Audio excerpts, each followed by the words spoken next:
നമ്മുടെ നീതിന്യായ വ്യവസ്ഥയുടെ ചരിത്രത്തിൽ ചില കേസുകൾ എക്കാലത്തേക്കും ഒരു റെഫറൻസായി മാറാറുണ്ട്. അത്തരത്തിൽ പ്രസിദ്ധമായ നിരവധി സിനിമകൾക്ക് പ്രചോദനമായ ഒരു കേസിനെ കുറിച്ചാണ് നമ്മൾ ഇന്ന് സംസാരിക്കുന്നത്. അതാണ് KM Nanavati versus state of Maharashtra എന്ന കേസ്. തന്റെ ഭാര്യയുടെ കാമുകനെ ഒരാൾ കൊലപ്പെടുത്തുന്നു. കേൾക്കുമ്പോൾ വളരെ സ്ട്രെയിറ്റ് ഫോർവേഡായ ഒരു കേസാണ്. ഇതെങ്ങനെയാണ് ഒരു ലാൻഡ്മാർക്ക് കേസ് ആവുന്നത്? ഇതിൽ നിന്ന് എങ്ങനെയാണ് അക്ഷയ് കുമാർ നായകനായ റസ്തം പോലൊരു സിനിമ ഉണ്ടാവുന്നത്? അതറിയണമെങ്കിൽ നമുക്ക് KM നാനാവതിയുടെ ജീവിതത്തെ പറ്റി കൂടുതൽ അറിയണം. Welcome to stories with Kiran. Kawas Maneksha Nanavati Indian നേവിയിലെ ഒരു കമാൻഡർ ആയിരുന്നു. തന്റെ ഭാര്യയായ സിൽവിയയോടൊപ്പം ബോംബെയിലായിരുന്നു KM നാനാവതി താമസിച്ചിരുന്നത്. ദമ്പതികൾക്ക് 2 ആൺകുട്ടികളും ഒരു പെൺകുട്ടിയും ഉണ്ടായിരുന്നു. തന്റെ ജോലിയുമായി ബന്ധപ്പെട്ട് നാനാവതി കൂടുതൽ സമയം പുറത്തായിരിക്കും. അങ്ങനെയിരിക്കെ സിൽവിയ നാനാവതിയുടെ തന്നെ ഒരു സുഹൃത്തായ പ്രേം അഹുജയുമായി അടുപ്പത്തിലായി. ഈ സംഭവങ്ങളൊന്നും നാനാവതി അറിഞ്ഞിരുന്നില്ല. നാനാവതിയുമായി പിരിഞ്ഞ ശേഷം പ്രേം അഹുജയെ വിവാഹം കഴിക്കാൻ സിൽവിയയ്ക്ക് താല്പര്യമുണ്ടായിരുന്നെങ്കിലും അഹുജയ്ക്ക് അങ്ങനെ ഒരു ഉദ്ദേശമില്ലെന്ന് സിൽവിയയ്ക്ക് തോന്നാൻ തുടങ്ങി. ഇതവരെ മാനസികമായി തളർത്തി. ഒരു ദിവസം തന്റെ ജോലിക്ക് ശേഷം വീട്ടിൽ മടങ്ങിയെത്തിയ നാനാവതി കാണുന്നത് ആകെ അസ്വസ്ഥയായിരിക്കുന്ന സിൽവിയയാണ്. നാനാവതി സിൽവിയയോട് കാര്യങ്ങൾ തിരക്കി. തന്റെ ഭർത്താവിന് മുന്നിൽ അധിക നേരം പിടിച്ചു നിൽക്കാൻ സിൽവിയയ്ക്ക് കഴിഞ്ഞില്ല. അവരുള്ള സത്യം തുറന്നു പറഞ്ഞു. ആദ്യം നാനാവതിക്ക് ഇതൊന്നും വിശ്വസിക്കാനായില്ല. കാര്യങ്ങളെല്ലാം മനസ്സിലായപ്പോൾ നാനാവതി ചെയ്തത് ഇപ്രകാരമാണ്. അന്നേ ദിവസം സിനിമയ്ക്ക് പോകാനായി അവർക്കൊരു പ്ലാൻ ഉണ്ടായിരുന്നു.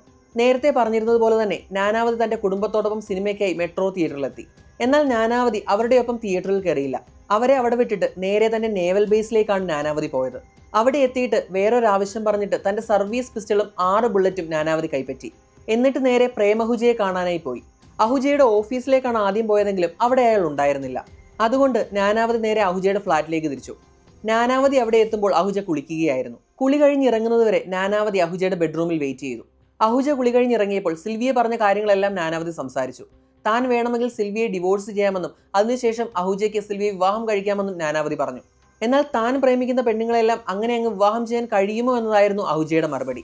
അതോടെ അവർ തമ്മിൽ വാക്കുതർക്കമുണ്ടായി. ഒടുവിൽ തന്റെ സർവീസ് പിസ്റ്റൾ ഉപയോഗിച്ച് KM നാനാവതി പ്രേം അഹുജയ്ക്ക് നേരെ നിറയൊഴിച്ചു. അഹുജ അവിടെ മരിച്ചു വീണു. ഇതാണ് കേസിന് ആധാരമായ സംഭവം. ഇനി എന്തുകൊണ്ടാണ് ഇതിനെത്ര പ്രാധാന്യം കൈവന്നതെന്ന് നമുക്ക് നോക്കാം. KM നാനാവതിയാണ് പ്രേം അഹുജയെ കൊലപ്പെടുത്തിയെന്ന കാര്യത്തിൽ യാതൊരു സംശയവും ഉണ്ടായിരുന്നില്ല. കാരണം ഈ കൊലപാതകത്തിന് ശേഷം നേരിട്ട് പോലീസ് സ്റ്റേഷനിലെത്തി കീഴടങ്ങുകയാണ് KM നാനാവതി ചെയ്തത്. ഇവിടെ ചോദ്യം മറ്റൊന്നായിരുന്നു. KM നാനാവതി പ്രേം അഹുജയെ കൊലപ്പെടുത്തിയത് പെട്ടെന്നുണ്ടായ ദേഷ്യത്തിലാണോ, അതോ അതൊരു കരുതിക്കൂട്ടി നടത്തിയ കൊലപാതകമായിരുന്നു? ഇതായിരുന്നു ഈ കേസിലെ ഒരേ ഒരു ചോദ്യചിഹ്നം. പെട്ടെന്ന് കേൾക്കുമ്പോൾ എന്തായാലും കൊലപാതകം നടന്നില്ലേ എന്ന് നിങ്ങൾക്ക് തോന്നാം. എന്നാൽ ഞാൻ നേരത്തെ പറഞ്ഞ ചോദ്യത്തിന് വളരെയേറെ പ്രാധാന്യമുണ്ട്. പെട്ടെന്നുണ്ടായൊരു പ്രകോപനത്തിലാണ് കൊല നടത്തുന്നതെങ്കിൽ ഇന്ത്യൻ ശിക്ഷാ നിയമം അനുസരിച്ച് culpable homicide not amounting to murder ആണ് ചാർജ് ചെയ്യുക. പരമാവധി 10 വർഷം തടവ് ലഭിക്കാവുന്ന കുറ്റമാണത്. കൊലപാതകത്തെ നിർവചിച്ചിട്ടുള്ള IPC സെക്ഷൻ 300 പറഞ്ഞിരിക്കുന്ന എക്സെപ്ഷൻസ് ഇവിടെ ബാധകമാവും. അതെന്താണെന്ന് ഞാനൊന്ന് പറയാം. പെട്ടെന്നുള്ള പ്രകോപനത്തിന്റെ ഫലമായി ആത്മനിയന്ത്രണം നഷ്ടപ്പെട്ട് പ്രകോപിപ്പിച്ചയാളെ കൊലപ്പെടുത്തുകയോ അല്ലെങ്കിൽ അബദ്ധത്തിൽ മറ്റൊരാളുടെ മരണത്തിന് കാരണമാവുകയോ ചെയ്താൽ അതിനെ മർഡറായി കണക്കാക്കുകയില്ല. ഗ്രേവ് ആൻഡ് സഡൻ പ്രൊവോക്കേഷൻ എന്നാണ് പറയുന്നത്. അതായത് ഒരാളെ അത്രത്തോളം പ്രകോപിപ്പിക്കണം. അല്ലാതെ ചുമ്മാതുണ്ടായ ഒരു ദേഷ്യത്തിന് പേരിൽ ഒരാളെ കൊലപ്പെടുത്തിയാൽ ഈ എക്സെപ്ഷൻ അവിടെ ബാധകമാവുകയില്ല. സിമ്പിളായി പറഞ്ഞാൽ മുൻകൂട്ടി പ്ലാൻ ചെയ്യാതെ ആ സാഹചര്യത്തിന്റെ സമ്മർദ്ദത്തിൽ ആത്മനിയന്ത്രണം നഷ്ടപ്പെട്ട് നടത്തുന്ന ഒരു കൊലപാതകമാണെങ്കിൽ ഈ ഒരു എക്സെപ്ഷൻ ലഭിക്കും. അതല്ലാതെ ഇനി എത്ര വലിയ ദേഷ്യത്തിന്റെ പേരിലാണെങ്കിലും എത്ര വലിയ പ്രകോപനത്തിന്റെ പേരിലാണെങ്കിലും ശരി, ഒരാളെ കൊല്ലണമെന്ന ഉദ്ദേശത്തോടു കൂടിയാണ് ചെയ്യുന്നതെങ്കിൽ ഈ എക്സെപ്ഷൻ ബാധകമാവില്ല താനും. Culpable homicide not amounting to മർഡറും കൾപ്പബിൾ ഹോമിസൈഡ് എമൗണ്ടിങ് ടു മർഡറും തമ്മിൽ വളരെ ഒരു ഫൈൻ ലൈൻ, വളരെ ഒരു തിൻ ലൈൻ വ്യത്യാസം മാത്രമേ ഉള്ളൂ. ഇനി കൊല നടത്തുന്ന ആളാണ് ഈ പ്രകോപനം തുടങ്ങി വെക്കുന്നതെങ്കിലും ഈ എക്സെപ്ഷൻ ബാധകമാവില്ല. ഞാനീ പറയുന്നതിന്റെ അർത്ഥം ഇതൊരു കുറ്റമല്ല എന്നല്ല. ലഭിക്കുന്ന ശിക്ഷയുടെ കാര്യത്തിൽ മാത്രം വ്യത്യാസമുണ്ട്. Culpable homicide not amounting to murder ആണെങ്കിൽ ഞാൻ നേരത്തെ പറഞ്ഞ പോലെ പരമാവധി ശിക്ഷ 10 വർഷം തടവായിരിക്കും. എന്നാൽ അതൊരു കരുതിക്കൂട്ടിയുള്ള കൊലപാതകമാണ്, അല്ലെങ്കിൽ കൊല നടത്തണമെന്ന ഉദ്ദേശത്തോടു കൂടി ചെയ്യുന്നതാണെങ്കിൽ അത് IPC 302 വരിക. അത് ജീവപര്യന്തം മുതൽ വധശിക്ഷ വരെ ലഭിക്കാവുന്ന കുറ്റമാണ്. ഇപ്പോൾ നിങ്ങൾക്ക് അത് തമ്മിലുള്ള വ്യത്യാസം മനസ്സിലായെന്ന് വിശ്വസിക്കുന്നു. ഈ ഒരു രീതിയിലാണ് KM നാനാവതിയുടെ കേസിലും വാദങ്ങൾ നടന്നത്. നാനാവതി അഹുജയെ കൊലപ്പെടുത്തിയത് പെട്ടെന്നുള്ള പ്രകോപനം മൂലമാണെന്ന് നാനാവതിയുടെ അഭിഭാഷകർ വാദിച്ചു. ഇവിടെ കൊലപാതകം പെട്ടെന്നുള്ള പ്രകോപനം മൂലമാണ് ഉണ്ടായതെന്നും അതിനാൽ തന്നെ ഇത് culpable homicide not amounting to മർഡറായി കണക്കാക്കണമെന്നും നാനാവതിയുടെ അഭിഭാഷകർ വാദിച്ചു. എന്നാൽ ഇത് കരുതിക്കൂട്ടിയുള്ള കൊലപാതകമാണെന്ന് പറഞ്ഞ് പ്രോസിക്യൂഷൻ ആ വാദത്തെ എതിർക്കുകയാണ് ഉണ്ടായത്. കേസ് ആദ്യം ഗ്രേറ്റർ ബോംബെ സെഷൻസ് കോടതിയിലാണ് വന്നത്. KM നാനാവതി 302 വകുപ്പ് പ്രകാരമുള്ള കുറ്റം ചെയ്തിട്ടില്ല എന്ന് വാദങ്ങൾക്ക് ശേഷം ജൂറി വിധിച്ചെങ്കിലും സെഷൻസ് ജഡ്ജായിരുന്ന മിസ്റ്റർ രതിലാൽ ഭായ്ചന്ദ് മേത്ത റീട്രയലിനായി ഈ കേസ് ബോംബെ ഹൈക്കോടതിയിലേക്ക് വിട്ടു. ബോംബെ ഹൈക്കോടതിയിൽ നടന്ന റീട്രയലിൽ വാദിഭാഗവും പ്രതിഭാഗവും ഉയർത്തിയ വാദങ്ങൾ ഇനി നമുക്ക് നോക്കാം. പ്രതിഭാഗത്തിന്റെ അതായത് നാനാവതിക്ക് വേണ്ടിയുള്ള വാദം ഇപ്രകാരമായിരുന്നു. സിൽവിയയുടെ ഏറ്റുപറച്ചിലിൽ തകർന്നുപോയ നാനാവതി സ്വയം വെടിവെച്ച് മരിക്കാൻ തീരുമാനിച്ചതാണ്. എന്നാൽ സിൽവിയ നാനാവതിയെ ആശ്വസിപ്പിക്കുകയും ഇങ്ങനെയൊക്കെ സംഭവിച്ചതിന് കാരണം നാനാവതി അല്ലെന്ന് പറയുകയും ചെയ്തു. ഇതോടെ ആത്മഹത്യ ചെയ്യാനുള്ള തീരുമാനത്തിൽ നിന്നും നാനാവതി പിന്മാറി. പ്രേം അഹൂജയ്ക്ക് സിൽവിയയെ വിവാഹം കഴിക്കാൻ താല്പര്യമുണ്ടോ എന്ന കാര്യം അറിയില്ലെന്നായിരുന്നു സിൽവിയ പറഞ്ഞത്. ആ കാര്യം നേരിട്ടറിയാൻ KM നാനാവതി തീരുമാനിക്കുന്നു. അങ്ങനെ ആദ്യം ഓഫീസിൽ പോയെങ്കിലും അവിടെ അഹൂജ ഉണ്ടായിരുന്നില്ല. അതോടെ നാനാവതി അഹൂജയുടെ വീട്ടിലെത്തുന്നു. അഹൂജയുടെ വീട്ടിലെത്തിയ സമയം അയാൾ കുളിക്കുകയായിരുന്നു. അയാൾ കുളി കഴിഞ്ഞിറങ്ങുന്നതുവരെ നാനാവതി അവിടെ കാത്തിരുന്നു. ബെഡ്റൂമിൽ വെച്ച് തന്നെയാണ് അവരുടെ കൂടിക്കാഴ്ച നടക്കുന്നത്. സിൽവിയയെ വിവാഹം കഴിക്കാൻ താല്പര്യമുണ്ടോ എന്ന ചോദ്യത്തിന് എന്റെ കൂടെ കിടന്ന പെണ്ണുങ്ങളെല്ലാം എനിക്ക് വിവാഹം ചെയ്യാൻ സാധിക്കുമോ എന്നതായിരുന്നു അഹൂജയുടെ ചോദ്യം. ഇതുകൂടി കേട്ടതോടെ സമനില തെറ്റിയ നാനാവതി തന്റെ കയ്യിൽ സൂക്ഷിച്ചിരുന്ന പിസ്റ്റൾ എടുക്കാൻ തുനിഞ്ഞു. നാനാവതി തോക്കെടുക്കുന്നത് കണ്ട അഹൂജ ആ തോക്ക് കൈക്കലാക്കാൻ ശ്രമിച്ചു. അങ്ങനെ അവർ തമ്മിലൊരു മൽപ്പിടുത്തമുണ്ടായി.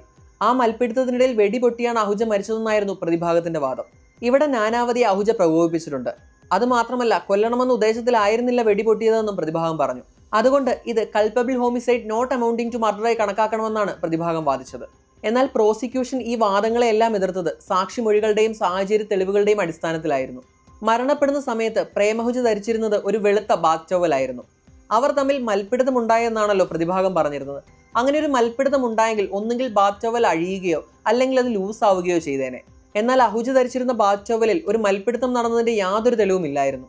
അതുപോലെ സിൽവിയയുടെ തുറന്നു പറച്ചിലിന് ശേഷം തന്റെ കുടുംബത്തെ മെട്രോ തിയേറ്ററിലാക്കിയ ശേഷം നേരെ നേവൽ ബേസിലേക്കാണ് നാനാവതി പോയത്. അവിടെ നിന്ന് വ്യാജമായ കാരണം പറഞ്ഞ് പിസ്റ്റളും ബുള്ളറ്റും വാങ്ങുകയും ചെയ്തു. ഇതിനർത്ഥം പ്രകോപനം നടന്നിട്ടല്ല കൊലപാതകം നടന്നതെന്നും നാനാവതി ഇത് നേരത്തെ മുൻകൂട്ടി പ്ലാൻ ചെയ്ത് ഉറപ്പിച്ചതാണെന്നും പ്രോസിക്യൂഷൻ വാദിച്ചു.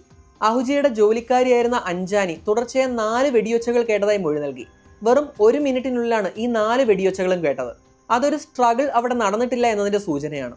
ഈ സംഭവത്തിന് ശേഷം ഗൺ അൺലോഡ് ചെയ്ത നാനാവതി നേരെ പ്രവോസ്റ്റ് മാർഷലിനെ കാണുകയും അതിനുശേഷം പോലീസ് സ്റ്റേഷനിലെത്തി കുറ്റം ഏറ്റുപറയുകയും ചെയ്തു. സ്വബോധം നഷ്ടപ്പെട്ട ഒരാൾ ചെയ്യുന്ന പ്രവൃത്തിയല്ല അത്.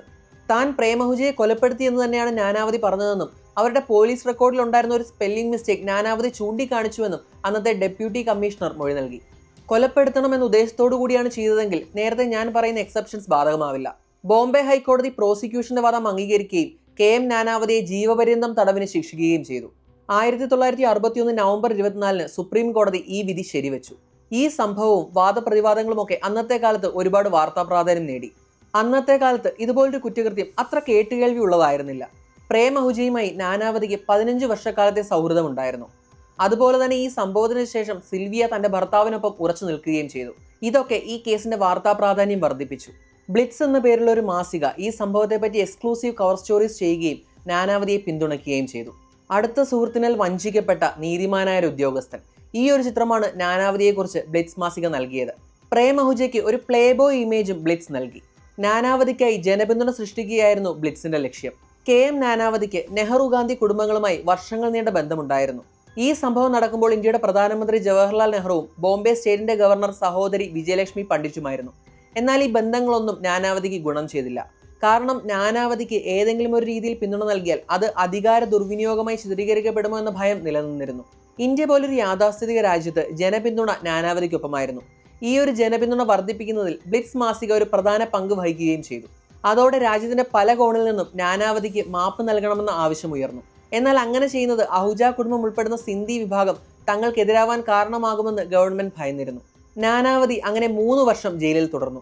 ഒടുവിൽ നാനാവതിക്ക് മാപ്പ് നൽകുന്നതിനുള്ള അപേക്ഷ ഗവൺമെന്റിന് ലഭിച്ചു. പ്രേം അഹൂജയുടെ സഹോദരിയായിരുന്ന മാമി അഹൂജയും ഇതിനെ അനുകൂലിക്കുകയാണ് ഉണ്ടായത്.